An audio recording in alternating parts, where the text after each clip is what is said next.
Good morning সবাইকে। আজ তোমাদের সাথে আমি একটা কথা শেয়ার করতে চাই। দেখো, ব্যবসার জায়গায় আর সম্পর্কর জায়গায়।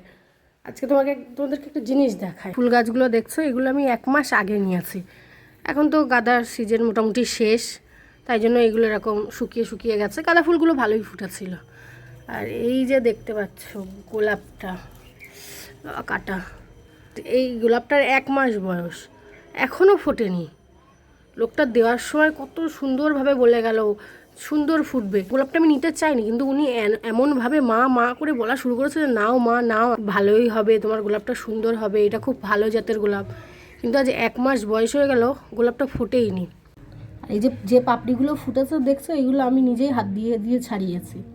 মানে উনি এমনভাবে মেয়ে করা শুরু করেছেন, আমি আর না করতে পারিনি। আমার নেওয়ার ইচ্ছা ছিল না, উনি জোর করে দিয়ে গেছে, বললো খুব ভালো ফুটবে।